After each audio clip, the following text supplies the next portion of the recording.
Alright, hello, welcome to another reading video. My name is Sam if you're new here, and I have been documenting my reading experience as I go through The Lord of the Rings for the first time.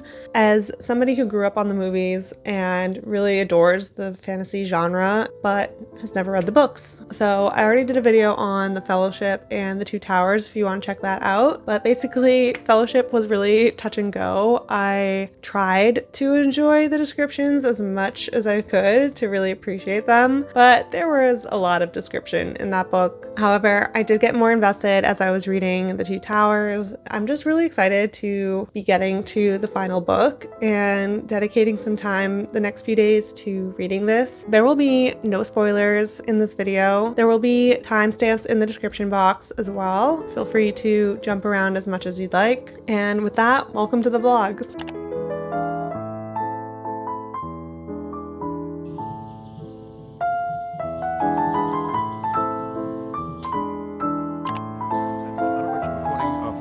Final volume in the Lord of the Rings trilogy, The Return of the King, by JRR Tolkien, narrated by Robert Inglis. And now, The Return of the King. Book 5, Chapter 1.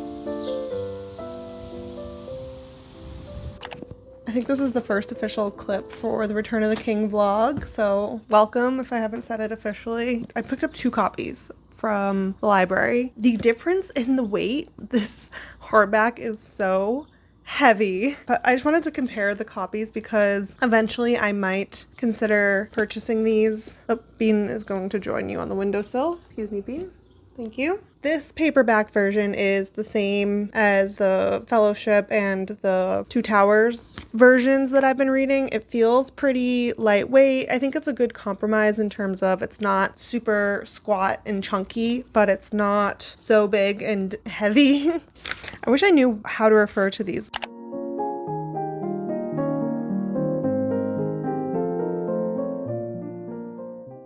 I think this one's from 1994. And then this hardback version, I can tell it's very old because the hardback was $7.50. Close up of the cover. I like the font. I think it's kind of fun. This one's a second edition, and the latest date is 1965. I am going to return this hardback to the library because I don't think I will comfortably be able to read this compared to the paperback. But 2 really fun things that I wanted to show before I return it. First of all, in the very back, we have one of the old school library checkout date slips. It's stamped September 23rd, 1972, and on the slip we have stamps ranging from April 1st, 1995 to December 20th, 2001. Ugh, libraries are so cool. And then the second really fun thing is that somebody must have printed out and pasted in a map of Middle Earth in the back of this book because it is clearly not original to the book. It also seems not too worn out, so it must have been added or replaced pretty recently. Size-wise, the font looks pretty similar to the paperback, maybe a smidge larger, but it's got a little more margin around the edge. So I think that's where we have the size difference coming in. But I think the paperback is much more reasonable. So I will be returning this hardback, but I just had to share that.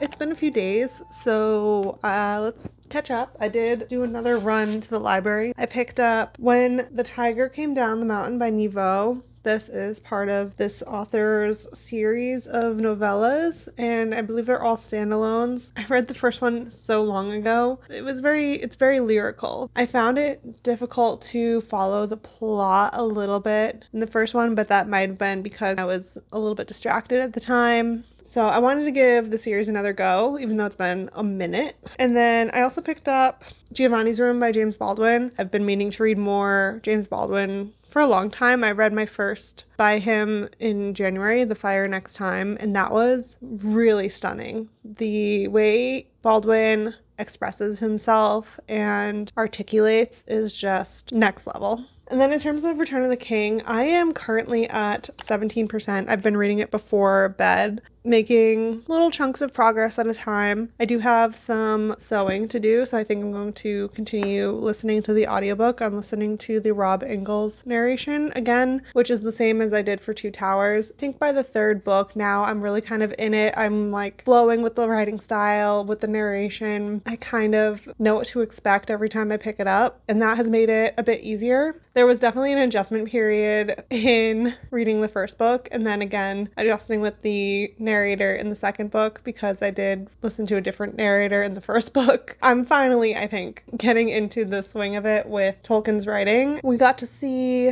Minas Tirith, so we're getting to see a bigger city in this world, which is really impressive. I really like seeing it from the Hobbit's point of view, somebody who is very unfamiliar with these types of cities. Since it's getting up into the 80s today and I just went for a walk, I picked up a coconut water. Oftentimes when I'm trying to hydrate more in the summer months, I will pick up either coconut water or mix about 50 milliliters of pomegranate juice with a plain seltzer, and that's really good as well. There's a lot of potassium in pomegranate juice, so that's one way that I like to get some electrolytes, but I felt like mixing things up and experimenting, so I did, a splash of pomegranate juice with half a can of watermelon lemonade seltzer from Trader Joe's, half the can of coconut water, and juice of half a lemon, and it's really good. I would have added maybe some Himalayan salt if I had any, but alas, I do not. And it's really refreshing, especially after going for a walk outside in 85-degree weather.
All right, good morning. I've got some chores to do, some tidying around the house, so I am going to be popping on the audiobook for Return of the King. I've been really enjoying it. I'm almost 50% in. The pacing of the first 40% has been pretty solid. There's a lot of tension throughout the whole first 40%. We're kind of in the main climax, but of two different storylines. So the first 40% covers everyone but Frodo. We get to see everything kind of coming to a head with the fight against Sauron. I just wrapped up that perspective, and we are now following the perspective of Sam. The pace has slowed down again, like we're getting a lot of scene setting, so it is a lot of description again, but I am still kind of anxious to continue on. The way that the not Frodo and Sam chapters just ended, it was definitely a cliffhanger. It seemed like there was a character who died that definitely did not die in the movies, so I'm curious if that is just like a misdirection from Tolkien or if it is a difference, change that was made in the movies. So I am very curious to keep reading and see what happened there. But I'm going to break down this puzzle. I had started this when I was reading or listening to The Two Towers a few weeks ago. So now it's done and I'm going to break it down while listening to Return of the King. I'm also shredding some chicken. We boiled that to give to Bean. So I'm shredding it up, but I have to like take breaks because honestly it kind of like hurts my wrist. I don't know if I'm doing it wrong. I've got some vacuuming to do. I think that's it for chores.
Okay, so I'm not sure exactly where I am in the book. I know I'm almost done with it. My audiobook says I'm at 73%, my ebook says I'm at 52%, and the physical book looks like I am here, but I think I only have an actual chapter and a half left. All this is just appendices at the end. So I have compiled a few thoughts, so I figured I would share majority of my review at this point. First of all, my enjoyment of the book has really gone up and down throughout this installment as well as the series as a whole. I feel like I go through phases where I am just totally enamored with the writing that's so descriptive, and I love the vocabulary usage, and there's even some old English type dialogue thrown in there. It feels almost Shakespearean sometimes. I also think the descriptions of nature can be drawn out, but I appreciate that Tolkien obviously cares, like the author clearly cares about the setting. It's definitely not an afterthought like some books. Those are the phases where I feel like I'm really engaged as well. I'm highlighting and taking notes on the different subtexts that I'm coming across, but then I go through phases where I just get bored. Part of that, I think, is because I have seen the movies. I know how it ends. Like, there's not a lot of pull for me to keep reading and see what's going to happen. There are some times where I want to see how things play out in the written version. I am reading it for that reason. But yeah, I just kind of keep going back and forth. I think the first book in the Fellowship, I sat more in that boredom phase for most of the book. And then in Two Towers, I was much more engaged. This one's a little bit of both. I think I've been a little more engaged engaged with this one, but not as much as I was in Two Towers. I've been falling into that boredom side a little bit more often. The first 40%, at least in the audiobook, was pretty good. Felt pretty engaged. There was a lot of shifting POVs. We did follow mostly Merry and Pippin, or at least see things through their perspective. We get to see some reflection on Merry and Pippin, and I'd say also with Sam. I feel like those three characters feel more like main characters in the books than they did in the movies, where I think in the movies I felt that Frodo and Aragorn and Gandalf were the main characters, but in the books they feel kind of flat. Like you just don't get to see anything in their perspective, really. Like you don't get to see their thought process on anything. You just see what they choose to share in conversation. I did appreciate all of the action that was happening in the plot in the first 40%, as well as just seeing all the different characters and how they were involved in different ways. Around 40% we switched back to Frodo and Sam, and then we got into a bit of a slog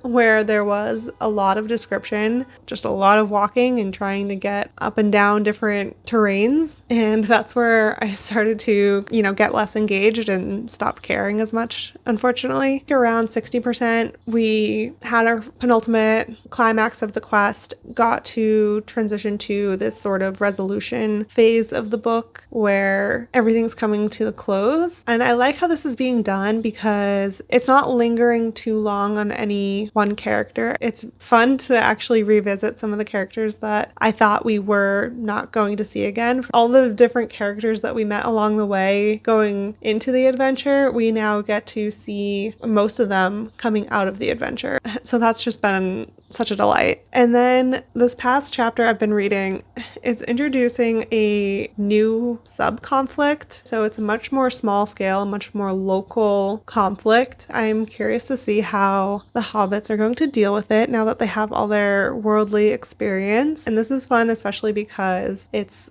a new to me plot line. It's not in the movies. I really have no idea what's going to happen. So I think for this evening, I'm going to take a walk. I decided to skip my strength workout today because I'm having a little bit of joint pain flaring up. I think I'm gonna go for a long walk. It's very gray and gloomy looking, but I think it's gonna hold off on rain for a bit. I think the rest of the audiobook is mostly some of the little appendices. I'm not sure if I'll listen to that or flip through some of it when I'm done in the book, but I'll take a look. Either way, I think I'm gonna finish the main story on my walk. I should be able to come back with a final wrap up tomorrow.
Alright, so I finished The Return of the King, and I figured I would run through my kind of closeout process that I do when I finish a book. So I mostly take my notes in Notion, and I'll show you, I'm going to start a screen recording now. So within my Notion, I have a whole section dedicated to my reading notes, break it out by month, and then within each month I have the books that I'm reading. For June, I have The Return of the King. And then I can go ahead and fill in some of these details. So I finished it June 17th, and the audience is general. I'm actually going to expand this. Genre is fantasy. I could also include classic. I think I have a category. Yep, classics. Pacing was definitely slow. Representation, I wouldn't say this really had much in terms of representation. That's more for like diversity rep. Writing style, I would say, was very descriptive, poetic, and dramatic. As you can see, I took a lot of reading notes, so that's just every little thought that I have while I'm going through the book. I have all of my highlights from the Kindle. I was just highlighting within the Kindle, so I'll go into Goodreads because you can access your Kindle notes from there pretty easily. Paste those in here, and then I would go through, I'll bold the ones that I think stand out the most to me, that I find either the most profound, the most relatable, the most representative of the story as a whole. The two that I had picked out for this one were, "As all my friends have gone to battle, I should be ashamed to stay behind." I think this is perfectly representative of the book because so much of this story is meant to be a criticism of World War I because Tolkien was very impacted and very affected by his experience basically living through that time and all of his peers that had had to go to war. I know that was a big theme in his criticism of war throughout the novel, as well as coming home later in the book. Feels like a dream that has slowly faded. And then Frodo saying, "To me it feels more like falling asleep again." And I imagine that must be what Tolkien felt like when he had gone to serve in the war and then had to come home and feel like this extreme contrast of waking versus sleeping, of being in a war environment versus civilian environment. I really liked one by Gandalf. There was a lot from Gandalf. I think Tolkien used Gandalf very much as a mouthpiece for his ideology. So when he speaks, it's often with a lot of kind of reverence and thoughtfulness that I really appreciated. So this one was, "It is not our part to master all the tides of the world, but to do what is in us for the succor of those years wherein we are set, uprooting the evil in the fields that we know, so that those who live after may have clean earth to till. What weather they shall have is not ours to rule." So Gandalf basically saying we do what we can to leave the world better than when we found it, and that's as much as we have control over. And I liked that sentiment.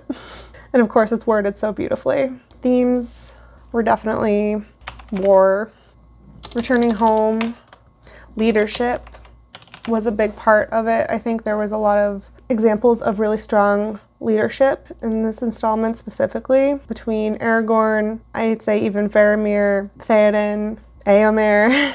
Like there's so many examples of really strong leaders in this story. Of course, bravery, and like resilience. Yeah. All right. I did fill in my Storygraph review. I did my Goodreads review as well, and I have to do my bullet journal spread. So now that I have my highlighted quotes, I'm going to transcribe those into my bullet journal. I also will go into Canva. Let's see. I think I had pulled a few images that I wanted to print, but I don't have a full page yet, so I'm just going to have to pencil out that and print out once I have a full page of pictures. And then I can show you what it looks like all done.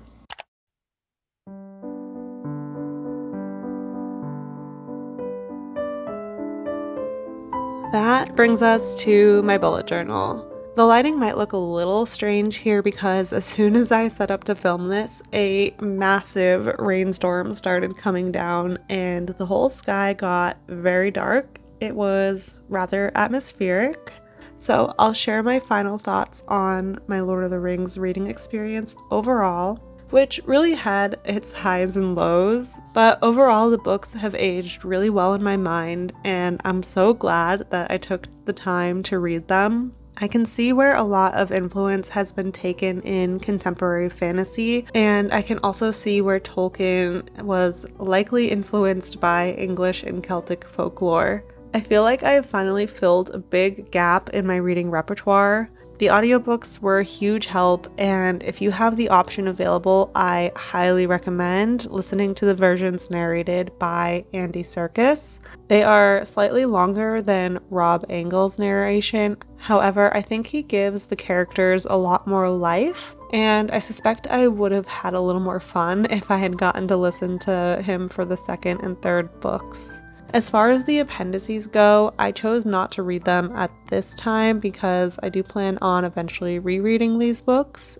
and it's likely I will have a better appreciation for the additional materials during a reread. I also had a lot of fun going back and rewatching the extended movies and being able to call out some of the differences in the books, much to the amusement of my partner. I might be biased when it comes to the movies, but I think Peter Jackson did a phenomenal job with the adaptations. Every change he made, in my opinion, really lent itself well to the storytelling, and nothing from the original books felt like it got lost in translation. So 10 out of 10 for the movies from me.